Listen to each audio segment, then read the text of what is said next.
Hukum mungkin memiliki keterbatasan tetapi kejahatan tidak pernah benar-benar bisa bersembunyi. Sepandai-pandainya seseorang menutupi jejak cahaya kebenaran selalu menemukan jalan.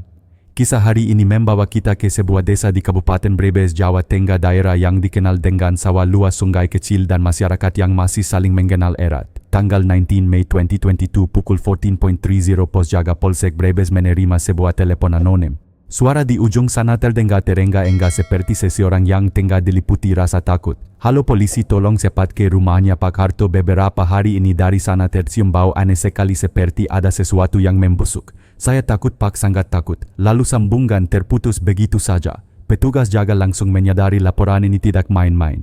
Di desa orang jarang sekali berani melaporkan tetangganya kecuali keadaan benar-benar tidak tertahankan. Informasi itu segera diteruskan ke Polres Brebes. Sebuah tim khusus dibentuk dipimpin langsung oleh Kompol Andi Wijaya, Kepala Satuan Reskrim. Mobil polisi melaju menembus jalan tanah yang diapit pohon jati tua. Semakin ke dalam, udara terasa berat seolah memberi isyarat ada sesuatu yang tidak wajar. Di ujung jalan tampak rumah sederhana milik pasangan Harto dan Siti Amina. Dari luar terlihat tenang, bahkan terlalu tenang. Namun begitu pintu mobil dibuka, tim langsung mencium aroma campuran antara asap terbakar dan bau anyir yang menusuk. Pintu rumah dibukakan oleh Siti Amina, istri Harto. Perempuan berusia 36 tahun itu tampak pucat rambut akak-akakan, tatapannya kosong. Ia hanya berdiri di ambang pintu memegang erat ujung bajunya tanpa menggukap sepatah kata. Gerak-geriknya memancarkan kegelisahan yang sulit disembunyikan. Kompol Andi yang telah berpengalaman menangani banyak kasus besar segera memberi aba-aba kepada anak buahnya. Mereka diarahkan menuju dapur sumber bau aneh yang dilaporkan warga. Begitu pintu dapur dibuka, hawa panas bercampur asap tipis langsung menyeruak. Di tengah ruangan, sebuah panci besar dari besi formasi menggepul seakan baru saja dipakai memasak sesuatu. Ketegangan menyelimuti ruangan. Kompol Andi memberi isyarat untuk membuka tutup panci itu. Saat suara logam beradu terdengar, semua orang menahan napas. Cairan pekat berwarna kekuningan di dalamnya menampakkan potongan yang jelas bukan berasal dari hewan ternak. Rasa dingin merayap ke seluruh tubuh anggota tim. Di balik bau gosong itu, mereka sadar sedang berdiri di hadapan sebuah rahasia kelam yang akan mengguncang seluruh desa. Sore itu halaman rumah Harto langsung dipasangi garis polisi. Warga desa yang biasanya sibuk di sawah berkerumun dari kejauhan berbisik-bisik dengan wajah tegang. Mereka tidak pernah membayangkan rumah sederhana yang sehari-hari terlihat damai ternyata menyimpan aroma kematian. Tim Inafis dari Polres Brebes mulai bekerja. Setiap tetes cairan kental dalam panci besi, setiap potongan kecil yang tersisa dikumpulkan dengan hati-hati. Bahkan dokter forensik yang sudah terbiasa menghadapi kasus sulit pun tampak menahan napas. Bau gosong dan amis begitu menyengat hingga membuat siapapun ingin menjauh. Di ruang tamu, Siti Amina duduk terkulai.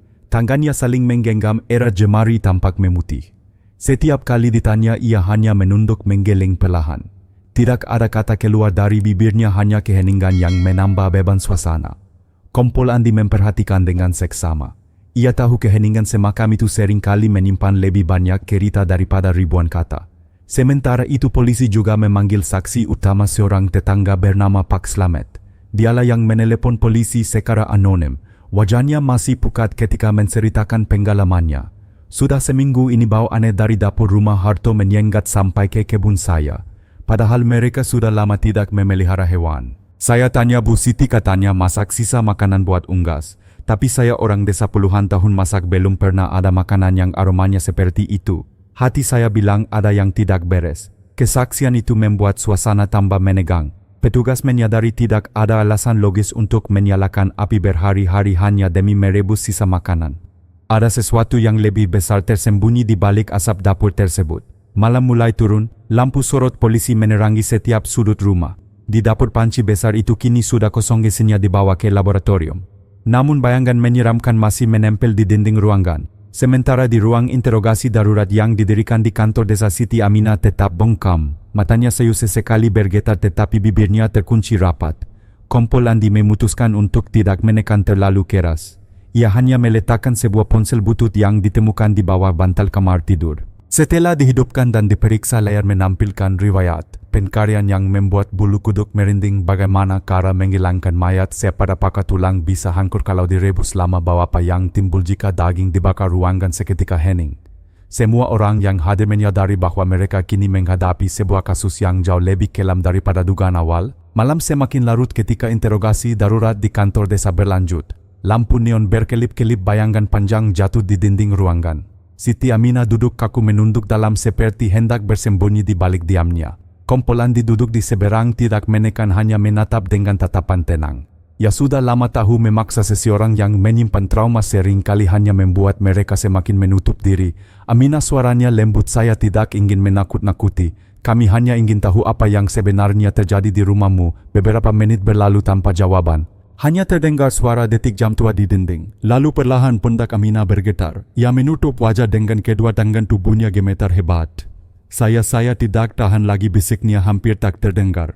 Air mata mulai mengalir membasahi ujung jilbabnya. Setiap malam dia pulang dengan amarah. Saya dipukul, ditendang, dihina di depan anak-anak. 15 tahun saya diam. Tapi malam itu semua berubah. Ruangan menjadi hening. Para penyidik menahan napas mendengarkan setiap kata yang akhirnya keluar setelah berjam-jam bungkam. Aminah mulai bercerita. Malam itu Harto pulang dalam keadaan mabuk berat setelah kalah judi. Ia menendang pintu, melempar piring lalu menyeret istrinya keluar ke halaman belakang. Tangan kirinya menekan kepala Aminah ke bak air, tangan kanannya mensekik lehernya. Saya pikir saya akan mati. Di telinga hanya ada suara air dan detak jantung saya sendiri, katanya dengan suara peka. Saya teringat anak-anak yang sedang tidur di kamar. Kalau saya mati malam itu, siapa yang akan menjaga mereka? Dalam keputusasaan tangannya meraih sebuah golok dapur yang tergeletak di dekat tempat cuci piring. Ia menggayungkan sekali lalu sekali lagi. Harto terhuyung dan jatuh. Darah bercampur air hujan menggenang di lantai semen. Saya tidak merencanakan, saya hanya ingin hidup. Tapi ketika sadar tubuh besar itu tidak bergerak lagi, saya panik. Saya takut semua orang tahu. Saya takut anak-anak kehilangan ayah sekaligus ibu. Aminah berhenti terisak keras. Para penyidik saling berpandangan. Mereka tahu pengakuan ini bukan sekadar tentang sebuah kejahatan, melainkan sebuah tragedi rumah tangga yang selama ini terkubur dalam sunyi. Pengakuan Aminah membuat suasana ruang interogasi semakin menekan.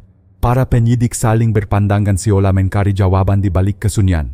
Namun pertanyaan besar tetap menggantung di udara, bagaimana mungkin jasad Harto bisa berubah menjadi potongan sisa dalam sebuah panci besi? Pertanyaan itu diajukan dengan hati-hati agar Aminah tidak semakin menutup diri. Ia terdiam cukup lama lalu menarik napas panjang. Suaranya lirih nyaris patah. Malam itu saya duduk di samping tubuhnya, tidak tahu harus bagaimana. Anak-anak sudah saya titipkan ke rumah saudara. Saya sendirian. Di dapur hanya ada panci besi besar peninggalan bapak, biasanya dipakai merebus makanan ternak. Dalam pikiran saya cuma ada satu hal, jasad ini harus hilang. Kalau tidak saya akan dipenjara dan anak-anak kehilangan segalanya. Dengan suara bergetar Aminah melanjutkan kisahnya. Ia menyeret tubuh Harto ke dapur, menyalakan tungku kayu bakar dan air matanya bercampur dengan asap. Satu persatu bagian tubuh dipotong, dimasukkan ke dalam panci. Tangan saya gemetar, kulit saya melepuk karena panas api. Tetapi rasa takut jauh lebih besar daripada rasa sakit, bisiknya. Selama 7 malam berturut-turut asap tipis terus mengepul dari kerobong dapur rumah itu. Warga desa mulai resah. Pak Slamet, tetangga yang kebunnya bersebelahan, bersaksi itu bukan bau daging sapi, bukan ayam. Ada aroma logam yang menusuk. Saya tidak bisa tidur. Setiap malam terasa aneh. Akhirnya saya memberanikan diri melapor. Temuan tim forensik kemudian menguatkan keterangan itu. Di dinding dapur masih menempel sisa arang pekat, sementara lantai semen meresap cairan berminyak berwarna kecoklatan. Semua bukti menunjukkan panci itu tidak pernah digunakan untuk makanan hewan, melainkan untuk sesuatu yang jauh lebih gelap. Kompol Andi menatap Aminah dengan sorot mata berat. Kalimatnya terdengar tegas tetapi penuh iba. Kamu sadar tidak setiap kepulan asap yang keluar justru menjadi tanda memanggil kami datang ke rumah ini? Aminah hanya menunduk. Bahunya bergetar, air mata jatuh tanpa suara. Ya sadar seluruh usaha menyembunyikan kebenaran selama 7 hari akhirnya runtuh. Semuanya terbongkar hanya karena 1 mil yang tidak bisa disembunyikan. Tanggal 10 Juni 2022, ruang sidang pengadilan negeri Brebes penuh sesak. Kursi kayu yang biasanya sepi kini diduduki oleh warga desa, jurnalis lokal dan keluarga kedua belah pihak. Mereka datang bukan hanya untuk melihat seorang terdakwa tetapi juga untuk menyaksikan langsung wajah dari sebuah tragedi rumah tangga yang akhirnya meledak menjadi kasus pidana. Aminah dibawa masuk dengan tangan terborgol. Tubuhnya kurus, wajah pucat, langkahnya gontai. Ia mengenakan baju gamis lusuh, jilbab sederhana yang tampak kusut. Di belakang 2 anaknya duduk bersama seorang kerabat. Mata mereka sembab sesekali menunduk agar tidak menatap ibunya. Ketua Majelis Hakim membuka persidangan dengan suara lantang. Perkara pidana nomor 2020 seconds atas nama terdakwa Siti Aminah dengan dakwaan melakukan pembunuhan berencana dan upaya menghilangkan jejak korban. Jaksa penuntut membacakan uraian panjang. Suara lantang itu menyebut setiap detail penganiayaan bertahun-tahun, malam penuh alkohol hingga tindakan nekat yang dilakukan Aminah. Kata-kata merebus jasad selama 7 hari membuat ruang sidang bergemuruh. Beberapa orang menutup mulut, sebagian lain hanya bisa menunduk. Ketika giliran terdakwa diberi kesempatan bicara, Aminah berdiri dengan tubuh gemetar. Suaranya nyaris hilang. "Saya tahu kesalahan saya besar. Saya tidak berharap diampuni. Tapi selama 15 tahun saya mati sedikit demi sedikit. Malam itu saya hanya ingin bertahan hidup. Saya mohon jangan hukum anak-anak saya. Mereka tidak bersalah." Tangis tertahan terdengar dari bangku pengunjung. Hakim menetapnya lama sebelum memutuskan untuk menunda persidangan demi musyawarah. Setelah beberapa jam keputusan diumumkan. Dengan suara berat hakim membacakan vonis menimbang seluruh bukti kesaksian serta kondisi terdakwa yang selama bertahun-tahun menjadi korban kekerasan dalam rumah tangga. Pengadilan menjatuhkan hukuman penjara seumur hidup kepada Siti Aminah. Hening menyelimuti ruangan. Aminah terisak, lututnya lemas hingga hampir roboh. 2 anaknya berlari kecil mendekat namun segera ditahan oleh petugas. Jeritan pilu itu menjadi gambaran jelas di balik vonis hukum. Ada luka keluarga yang mungkin tidak pernah sembuh. Vonis penjara seumur hidup yang dijatuhkan kepada Siti Aminah memang menutup jalannya persidangan, tetapi tidak menutup luka yang ditinggalkan. Di luar gedung pengadilan Brebes ratusan warga masih berkumpul. Ada yang berbisik penuh simpati, ada pula yang hanya menggeleng tak percaya dengan apa yang baru mereka dengar. 2 anak Aminah, Rina dan Fajar, menjadi pusat perhatian. Mereka berdiri lemah menggenggam erat tangan bibinya yang kini harus menggantikan peran ibu. Tatapan mata keduanya kosong, seakan belum sepenuhnya memahami bahwa sang ibu tidak akan kembali. Dengan suara lirik Rina berbisik, "Kenapa ibu dibawa pergi? Kenapa semua orang menatap kami seperti itu?" Pertanyaan polos itu terasa jauh lebih menohok daripada suara palu hakim yang memutuskan hukuman. Di desa, kabar tentang kasus ini masih menjadi bahan pembicaraan hangat. Sebagian warga merasa lega karena hukum ditegakkan dengan tegas. Namun banyak juga yang bertanya-tanya bagaimana tragedi sebesar ini bisa terjadi tanpa ada yang menyadari lebih awal. Mengapa jeritan diam seorang istri tidak pernah terdengar oleh tetangga terdekat? Kompol Andi setelah sidang usai berdiri lama di tangga pengadilan. Wajahnya menunduk, sorot matanya penuh beban. Ia tidak merasa bangga meski kasus berhasil diungkap. Justru ada rasa pahit yang menyesakan. Kalau ada yang membantu lebih cepat mungkin malam itu tidak pernah terjadi, gumamnya pelan. Sementara itu di rumah Aminah yang kini kosong, pita garis polisi masih terpasang membentang di depan pintu. Jendela tertutup rapat, halaman penuh dedaunan kering. Setiap kali angin berhembus, bau gosong kayu bakar masih samar-samar tercium meninggalkan kesan kelam. Rumah itu kini menjadi simbol bisu dari sebuah keluarga yang runtuh. Rina dan Fajar tinggal bersama bibinya di desa sebelah. Mereka harus beradaptasi dengan sekolah baru dengan tatapan ingin tahu dari teman-teman sekelas. Banyak malam Rina terbangun dari mimpi melihat ibunya datang lalu menghilang. Ia terisak meraih udara kosong. Fajar lebih pendiam, ia sering duduk berjam-jam di tepi sungai melempar batu ke air sekan ingin menghapus bayangan masa lalu. Kasus Aminah akhirnya tercatat dalam arsip hukum Brebes. Tetapi dalam ingatan anak-anak dan masyarakat itu tetap sebuah luka dalam peringatan keras bahwa kekerasan dalam rumah tangga tidak hanya membunuh satu nyawa melainkan meninggalkan bayang-bayang gelap bagi generasi yang akan datang.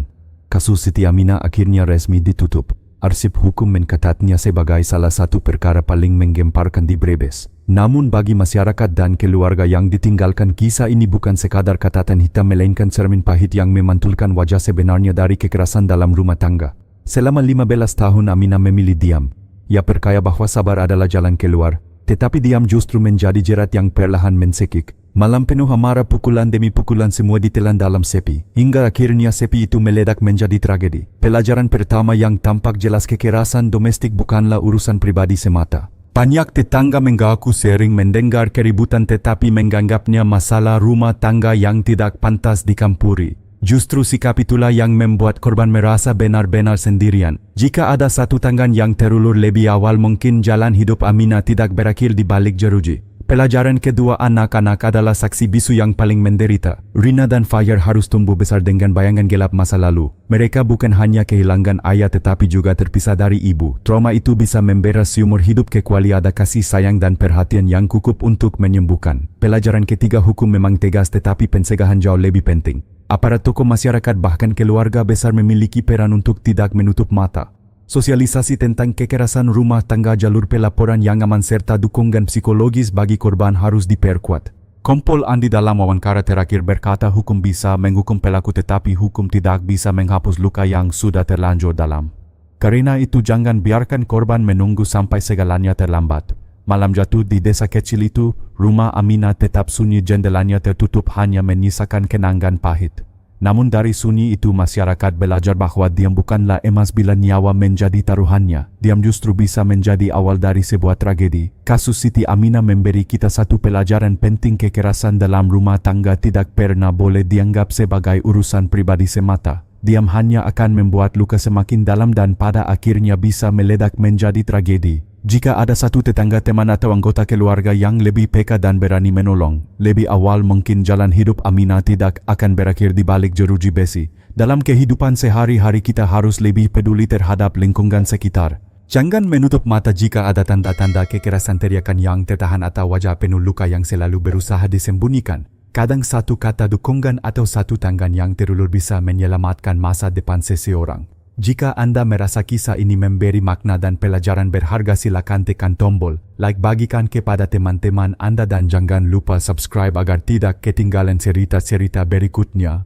Dukungan Anda akan membantu kami menyebarkan pesan penting tentang kemanusiaan dan kepedulian kepada lebih banyak orang.